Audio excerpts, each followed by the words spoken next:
All right. We are back, guys, and there's your reminder. Please get your tickets to the Bitcoin 2022 conference, and also get yourself an edition of the physical print magazine. 21% off both those products. Check the description, the links in the description. Use promo code YTMAG.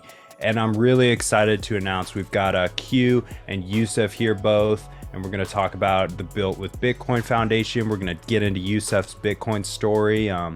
Guys, you want to introduce yourselves? Come on. I will let Yusef talk. I feel like everyone here has a sense of who I am, and I've talked far too much on this show as is. Hello, everyone. My name is Yusuf. Thanks so much for having me. Great to Yusef, it's have awesome you. to have you join us. Let's dig into your Bitcoin story, Yusuf. Let's bring you. How did you get here today? What first got you interested in Bitcoin? Oh man, it's been one heck of a ride. So about 5 years ago, I was running another nonprofit organization that I had started, and called Zamzam, that continues to run to this day. And someone had made a considerable contribution towards a school project that we were building in my mother country of Afghanistan. And it was a school that was designed for orphan children, both boys and girls. And unfortunately, at the time, the financial platform that we were using to process the donations kind of earmarked and red flagged this specific contribution. So what I did was I reached out to the contributor, thanked them for their anticipated contribution, and requested from them humbly, if there was another form of payment that they can make for the donation itself. And going through this email correspondence back and forth, this individual was surprised that the founding director of the organization was the one reaching out to him, to inquire about this specific transaction. And secondly, he asked me, "Do you accept Bitcoin?" And this is in 2017. And I had absolutely no idea what Bitcoin was. And so right after reading that email, I went onto Google, as many others may have, and typed in literally, "What is Bitcoin?" question mark. And as you can imagine, so many things came up, both positive and negative. And so it was a bit, I was a bit worrisome, at that time, because I just didn't know much about it. But after going back and forth with this individual via email, we created this like peer-to-peer type of, connection and relationship. And I was learning more and more, and it got me so interested in the technology and in understanding what it truly meant, excuse me. And that person on the other side happened to be Ray Youssef, who is the co-founder of our foundation, and the person that introduced me to Bitcoin, literally. And 5 years later, our foundation has built schools in multiple different countries on multiple different continents. We've been able to serve thousands of people through these resources. But more importantly, or most importantly, I should say, is providing them with the resource of education, with about financial literacy and what Bitcoin actually truly means from a functional perspective, not just a technology perspective, excuse me. And that to me seems to be one of the most profound accomplishments that the foundation has been able to make, is building trust with the communities that we work in. And then secondly, allowing parents and students of our schools at the grassroots level to fundamentally learn about what Bitcoin is and what power Bitcoin possesses to create a better quality of life for them. And we're proud to say that the communities that we work in voluntarily come to us with more inquiries and this insatiable desire to want to learn more. And that's extremely gratifying and satisfying for myself and for Ray. I love it. So at what point did you realize that Bitcoin was going to be essential to, the business model of this company that you've built?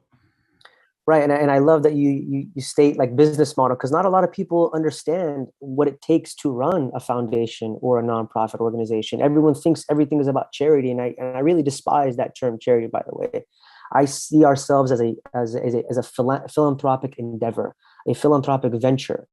We invest in communities. We don't donate to them and give them things for free. That is not a sustainable model, to say the least. I've been in the traditional philanthropic industry for almost 10 years now, 5 years of that of which have been, utilizing Bitcoin and the Bitcoin standard, so to speak. And for me, the true intrinsic value that Bitcoin possesses from a philanthropic perspective is that of the freedom of not just choice, but independence. We don't want any community to be dependent on our foundation. That's not the purpose. That's not the goal ever. We want them to be independent because they possess the power within themselves. Bitcoin is just a catalyst for that independency, right? And so, independence. And we are just, mechanisms of that. We are a medium, a vessel of Bitcoin itself. The people are the true power behind Bitcoin. And I think sometimes we kind of get lost in, Bitcoin fixes this and Bitcoin fixes that, which it does. I like to see it as Bitcoin inspires this and Bitcoin inspires that, because we as human beings possess everything that we need inside of us already. But what Bitcoin does, it catalyzes the inspiration to be able to accomplish those goals and tasks, right?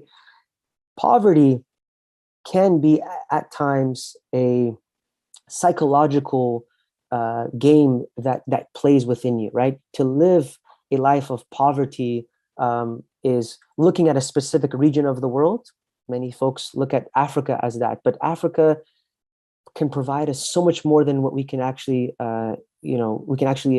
think of, in a sense that the level of inspiration, motivation, innovation that comes from this region of the world, from beautiful people and culture and food and dance, we really do a disservice to those individuals by thinking that they are part of the third world. These types of terms are all to keep those individuals down. And I feel that Bitcoin is the complete opposite. Bitcoin provides this mechanism of inspiration where folks can be like, you know what? We can take ourselves out of this situation. This situation that we're in is temporary. And if the foundation can, be there to serve in a way where there's this mutual relationship, and contribute in some kind of way to catalyze their process, what's better than that?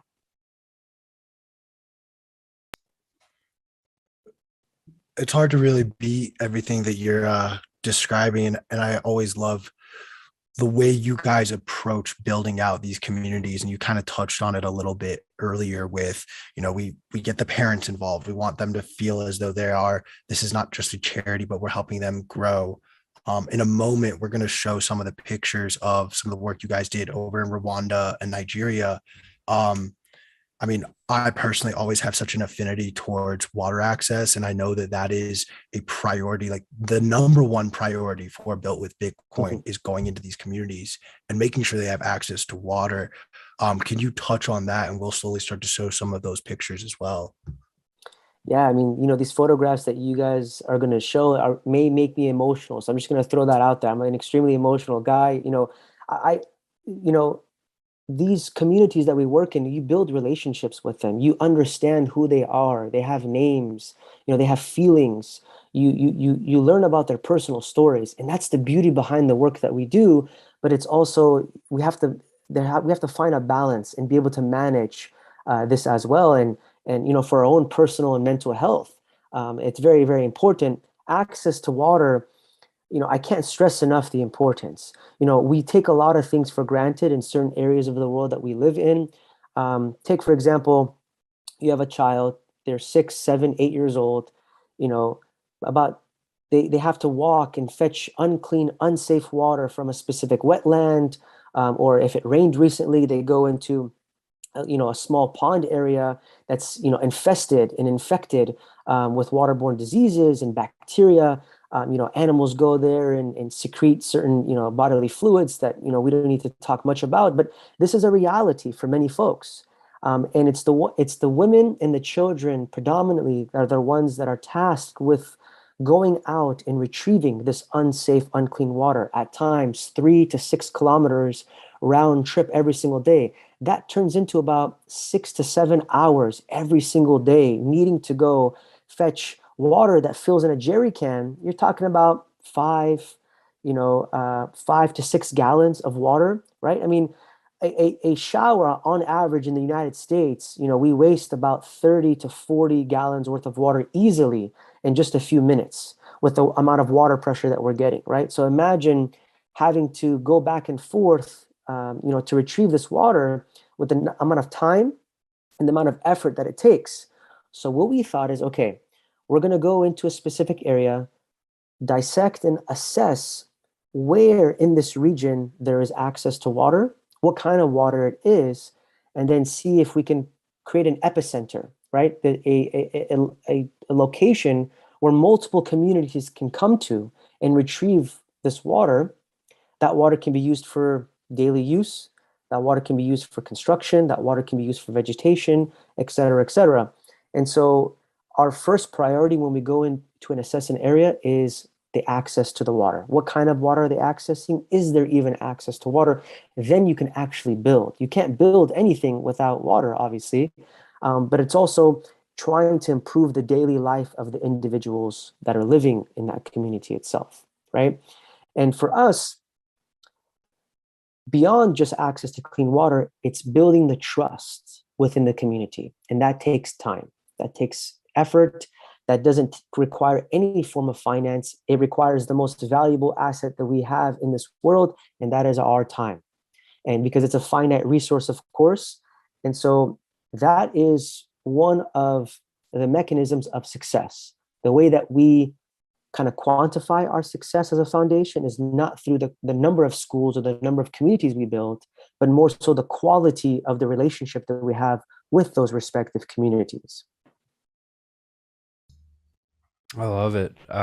Can you talk a little more about how Bitcoin plays into preparing these individuals, not only to secure their own sovereignty, but to, become managers of their own property, their own wealth, and when you give them the gift or present Bitcoin to them, I mean, do they understand what it means for their future to continue to hold this asset?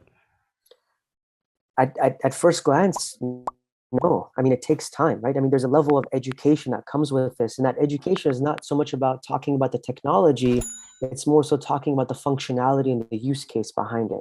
And we have to think many of the communities that we work in the countries that we work in specifically, are not friendly to Bitcoin. There's this level of trust that needs to be built. Maybe they have heard through another means that Bitcoin is not safe, that it is a scam, because these individuals have been normalized throughout their lives and conditioned to feel as though money is a physical being, it's a physical object. Many of the countries that we work in are all cash economies, fiat economies, right?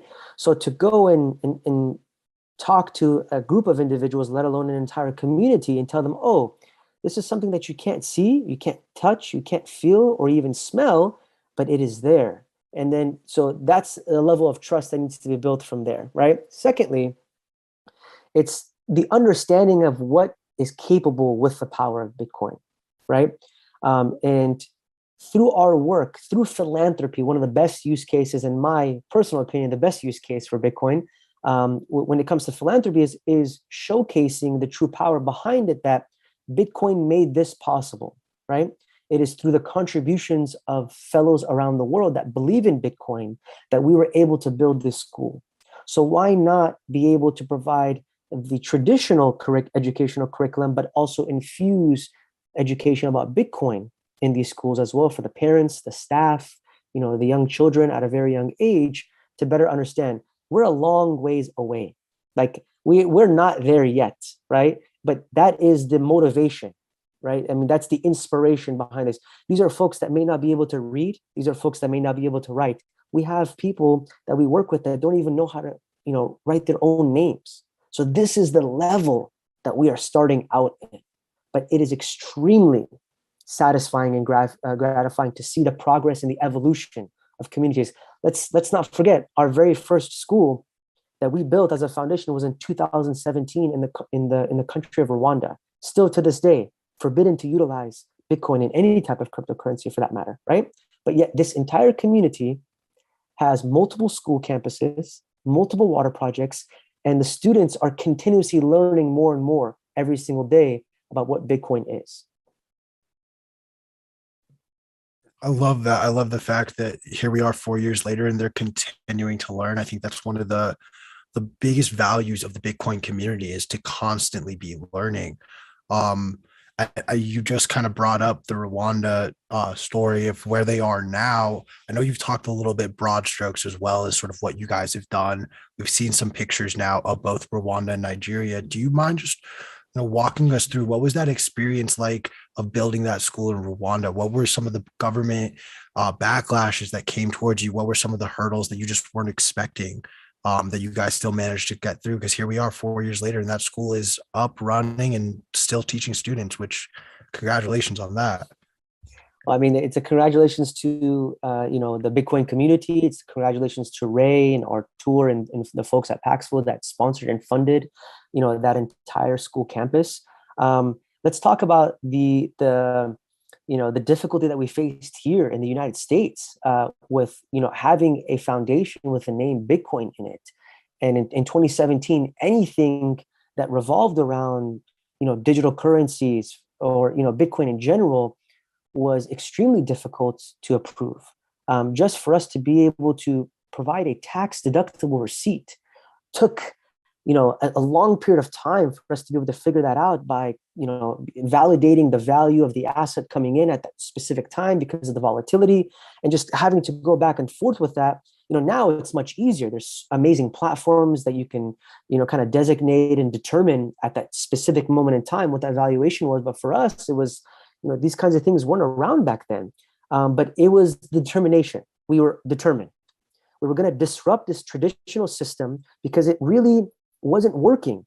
One thing that many folks don't realize when it comes to philanthropy, everyone talks about being transparent and where's the money going, but where's the money coming in is one thing. Being able to send money out and have it be going working, like that proof of work for that actually happening, that is really where the proprietary asset of any foundation can come about. And that's why we created something called the blockchain of philanthropy, where you can see images, Q, that you're referring to, of us on the ground, physically showcasing and highlighting, amplifying the work that's being done.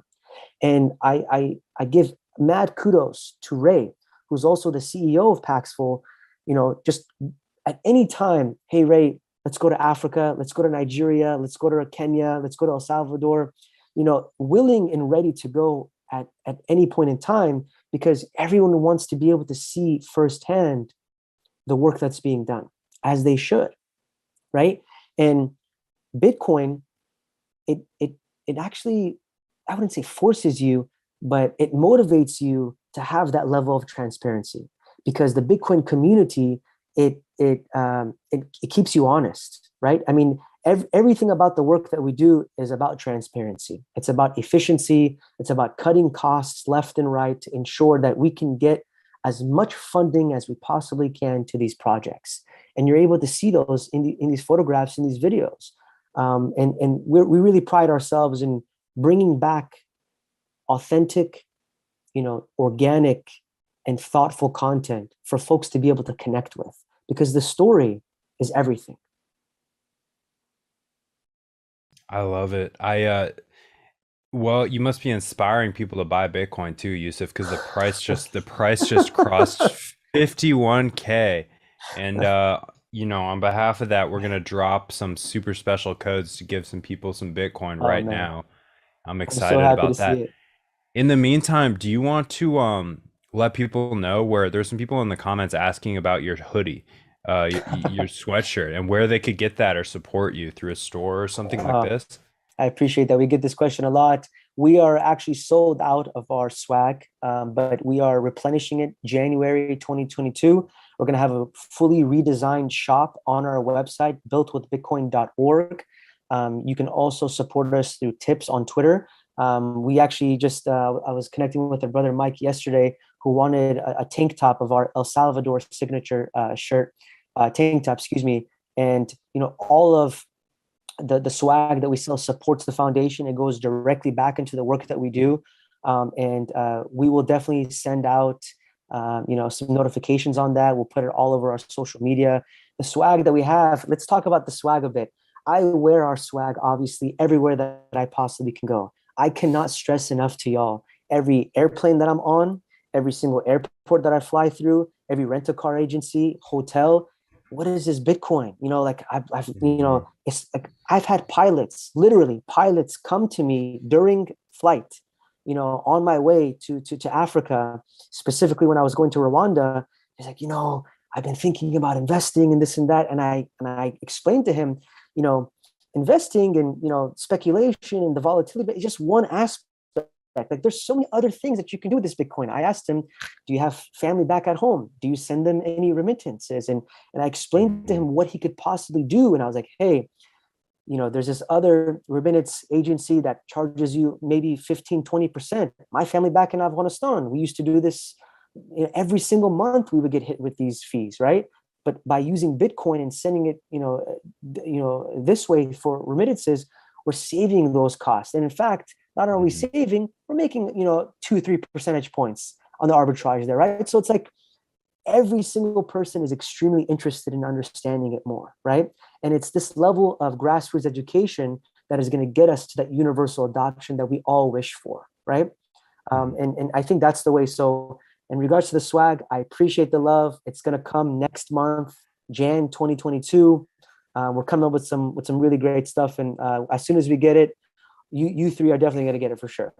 Oh yeah, and we'll definitely put it up in the show, man, and let people know. I love letting people know. People who have bad OPSEC like me, I'm just kidding. I have great OPSEC. Don't come try to steal my Bitcoin. Who like to represent. I like to talk to people on the street about Bitcoin now and then. I like to get in conversations, spread the good word. You can get great merchandise. Oh, I love that. Bitcoin Magazine store, also Limited Supply Co. There's all kinds of great OPSEC stuff too in the Bitcoin Magazine store. Y'all can get 21% off of that with promo code YTMAG. Yeah, let me know, guys. Also, if you got the Bitcoin, if you won the Bitcoin we gave out just now, give us a shout out. We'd love to congratulate you and support your stack. But I think I'll turn it over to Q for another question. Q, what do you got? I do want to kind of ask, I know you touched on a little bit like the reservation that some of these communities have when you bring up Bitcoin. It's like, wait, I thought it was a scam. I thought like it's only drug dealers that use it. Like, can you talk a little bit about like some of these scams that are coming out of African countries in regards to crypto and how that may or may not have been inhibiting some of the work you guys are able to do, or if not at all? Right. So, of course, it inhibits, there are security issues in all parts of the world, not just in Africa, as you can imagine, right? Africa many times gets a bad rap in, oh, I was scammed from this individual from this specific country or that country. Scamming comes from all walks of life in all different types of industries. There was one specific story and just recently when I went to El Salvador that really struck a chord with me, Q. When Bitcoin was airdropped to the citizens of the country, there were murmurs and rumors around in different communities that were very rural, that were not as connected to the main urban areas and urban centers, that didn't have access to internet or TVs for that matter, where they said that if you don't liquidate the $30 worth of Bitcoin, that it's going to disappear. There's like an expiration date on it, okay, which couldn't be further from the truth.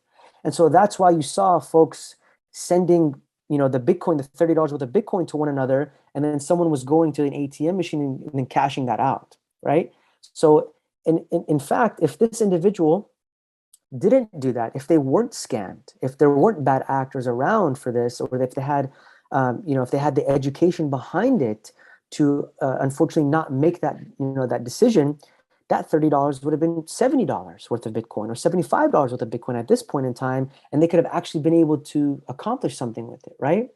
So those kinds of stories really hurt my heart because it completely disenfranchises the work that we're doing from these communities. There's a lack of trust where you're trying to build that trust queue. And because of these specific stories, albeit they're minimal, they have a big impact. And this is what we're working against, even here in the United States, with things on a governmental level where there's misinformation happening, right? I mean, that happens on all levels in many different regions around the world. My job, our job as a foundation, is not to speculate on those things, and it is not to amplify that misinformation. For us, it is to showcase the work that we have done, to showcase the track record through our actions, not by saying, but by doing.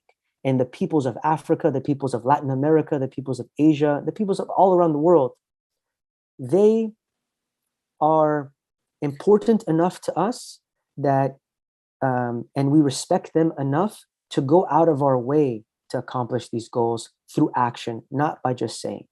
So the first part of your question, it has been difficult, but that has not deterred us from our mission. Our mission as disruptors in this environment, in creating these ecosystems around the world, if it wasn't for a specific government to stop us, if it wasn't for a specific community to stop us, we're going to continue to move forward because I truly believe what the power of Bitcoin possesses. Ray truly believes that power as well, right? So it has to come from the top down.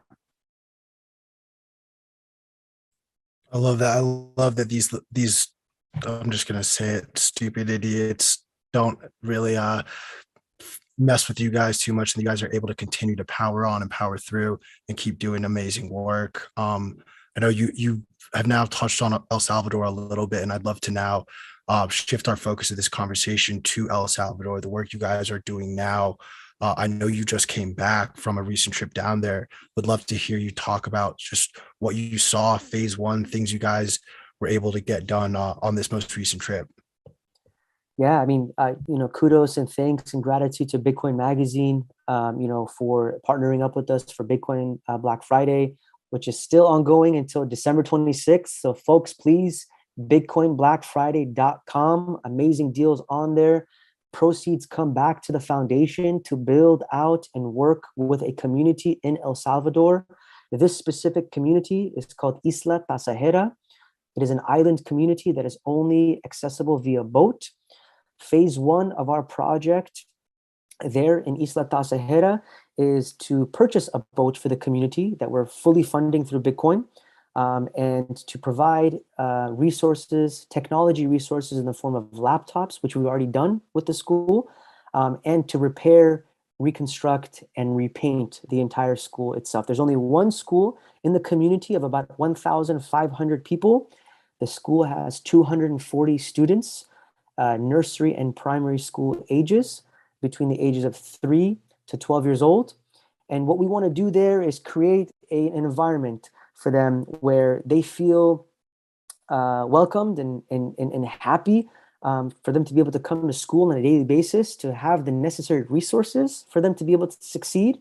And one aspect of the community that requested a certain resource, that was technology. So we are going to provide internet connectivity for this entire community through the contributions of Bitcoin Black Friday. So again, y'all, anyone that is thinking about wanting to go to Bitcoin 2022 next year, or purchasing any beautiful Bitcoin magazine merchandise, buying some buy the dip queso, like anything that y'all get, certain proceeds come back to the foundation to support this specific community in El Salvador. And I will say this, that it was because of Bitcoin that I went to El Salvador, but it was because of the people of El Salvador that I continue to go back and want to be able to work there. It's an extremely special place. And if you have any inclination or interest to visit El Salvador, I would highly, highly recommend for you to go ahead and do that. I love that. And for those of you who are curious to learn more, we just put in the chat box the link to Bitcoin Black Friday So be sure to check it out. And like Yusuf mentioned, all the deals on there, all the money that is raised there is going to go towards Built with Bitcoin and the efforts to continue to build out this community in El Salvador. We're really excited to be getting to work with you guys on that and help you guys on this next endeavor. How many countries is this now? Like, how many communities? I'm sorry. Will this be number 5 or number 6? So this is community number 5 for us. And again, our model is one that is very, it's a way that we evolve and adapt to every community. It's not so much about how many schools that we build, but how many schools and communities that we're actually supporting in a very sustainable fashion, right? So we went and assessed in this area. They already had a school. The skeleton of the school was extremely stable and robust, but there were certain things that we knew that we can come in to improve the school, right? And so that's where this project comes about. Phase 2 of this project is providing a clean source of water to the school, but also to the community. We went and tested the water. It was not to the standard that we feel is safe enough for these children and these students. And so through the contributions that you all can make for bitcoinblackfriday.com, we are going to provide access to clean water through a sustainable water project. We're going to build out the restroom systems, creating a sanitation underground water sanitation system for the school, and we want to be able to build out and provide an art department for the students as well too. So a lot of things that we think about are, what things do we take for granted in the resources that we have in schools here in the United States, right? We may not even think twice about the access to clean water here, right? But in this specific community, there is a need for that. And we want to be able to provide that resource to them and then be able to see not only the students, but the parents and adults of the community thrive as well, because they will have access to this tech center queue. They'll be able to learn more about Bitcoin education as well, so they can make those voluntary decisions safely and securely. So, Yusuf, what are some of the first, like, what are the fundamentals? You come to these communities, some of them no experience with Bitcoin. Most people have very little experience with Bitcoin. We're starting to see that flipping happening now throughout the world. So what are as we go into the holidays, like, we're interested in this show talking a little bit about how you talk to other people about Bitcoin. What are the first steps? What would you tell a new investor, or not an investor, but a new person who's gonna try to secure their wealth with Bitcoin? Yeah, I mean, this is a great question. Alex, believe it or not, we have to be able to introduce them to technology first. Many of these communities that we work in don't even have electricity. And so through our school campuses, we provide sustainable solar energy through solar powered energy systems. So that's the first thing is just introducing them to technology. Many of them don't even have smartphones, right? And so we've donated smartphones on a community level where there's a level of engagement and management to be able to utilize these technology resources. So for us, it's not so much about the technology behind Bitcoin that we are introducing them to. For us, the introductory layer, so to speak, is what can Bitcoin accomplish, right? And they will essentially be sitting in a structure that Bitcoin helped build. That's one thing, right? Infrastructure is one thing that we can showcase to them. Some of the folks, not all of them, when we are building out schools, we pay them in Bitcoin after there's been some education behind it. Some folks choose fiat, and that's totally fine. But for those that have been able to use Bitcoin and been paid in Bitcoin, those are the folks that turn into ambassadors within the communities themselves, right? They're introduced to it. It may be a small amount of Bitcoin that they just want to see, how it works. If it's on an exchange, if it's on a marketplace, we prefer to be able to utilize a marketplace because that kind of opens up the doors for them peer-to-peer, right? Is building on the connection, being able to use it, whether it's for remittances, commerce, merchants, et cetera, et cetera. So at the ground level, we want to showcase to them the use cases, right? Remittances is the number one question that we get from our community members in these schools. Like, how can we get funds directly sent to us that's not required for us to go to the local market? Let's put this into perspective. a majority, if not all of the folks that in communities that we work in are unbanked. They don't have access to a bank. The bank may be 3 hours away on a bike, or an hour away in a car where roads are unpaved and they're unsafe to ride in. So you may have people that are completely isolated from the local market, but they have the power to be able to have their own bank in their in the palm of their hand, on their phone for that matter, right? And so again, resources is what we try to provide as much as we possibly can, but there's always a limitation to what we can provide. The education behind it is great, of course, but without the partnership of the resource for them to be able to utilize it on a daily basis, to get familiar with it, that is something that can become an issue for us. So what we do is we create a system of ambassadors, a select few of individuals that come to our courses, they get trained, and they learn about Bitcoin in general, and then they are provided smartphones. And those individuals go out to their community members and teach them along the way, step by step, because it's better for that education to come from them, Alex, right? Because they're trustworthy individuals, right? Their peer-to-peer relationship is with the person that they've known their entire life, who's their next door neighbor, versus someone like myself who just is coming in and trying to teach them something that they can't even see or touch or smell, right? So there's so many levels and so many layers that we have to take into consideration. But again, it's difficult, of course, but it is extremely gratifying to see when a community is uplifted through the power of Bitcoin. I love it. Love to hear it. Yusuf, before we wrap up here, do you want to give your near-term plans for the foundation and any other news you'd like to get out there? Yeah, I mean, for us, we pride ourselves in Bitcoin coming into our foundation and Bitcoin going out of our foundation, in the sense that we want the funds to be able to be at work. We always have a destination of where funds are allocated for, and we like to have this peer-to-peer kind of relationship with folks, through our partnerships, with different organizations, with different entities, such as Bitcoin Magazine, that comes with an amazing community. It's just for folks to be familiarized with the work that we're doing, and the storytelling is extremely important, for us to be able to convey that message, for people to actually be able to trust an organization like ours, to be able to see these projects through. So in the near future for us, we really want to see this community in El Salvador thrive independently. We want them to be able to grow. We have a lot of plans for it.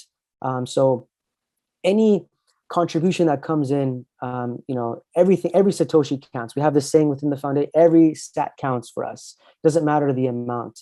But for us, we want to be able to build out in 2022 and beyond, to continue our mission of building communities around the world, Latin America, Africa, Asia. It doesn't really matter the location around the world, but more so, being able to connect with those communities. And I'm extremely excited what 22 has in store for us, with El Salvador adopting and having as legal tender, like talks with other countries like Paraguay, in the Czech Republic and Ukraine, other folks adopting this beautiful technology that we have. That may change the trajectory of our foundation moving forward. 5 years from now, we may be like, oh, you know what? We want to be able to build a community in every country on the planet, and hopefully we have the means to be able to do that. But nonetheless, for us, reach out to us, please, on social media. Check out our website, builtwithbitcoin.org, for any information. We love to be able to communicate with our community. That's the community is what made us, and what will continue to make us moving forward. And I appreciate the opportunity to tell y'all. Thanks, Yusuf. It's great to have you with us today. I'm looking forward to keeping track of what Built with Bitcoin is doing in the coming weeks and months. We're excited to hopefully have something cooking with you guys for the conference as well. Oh, it's cooking already. It's marinating actually right now. Yeah, it's marinated. We got something. We got some beautiful coming for sure. For sure. Perfect, perfect. Outside of that, guys, make sure you go to bitcoinblackfriday.com and go check out the items we have left. The Bitcoin or the dollars from which will be sent to Yusuf's foundation. So please, bitcoinblackfriday.com. We're gonna have a short break, and afterward, we're gonna be talking to Q about Bitcoin adjacent equities. I believe we're discussing Riot blockchain today. Hut No, what are 8. we discussing today? Hut Hut 8. 8. Even Yes. better. We're discussing Hut 8 Bitcoin mining with Q today after this short break.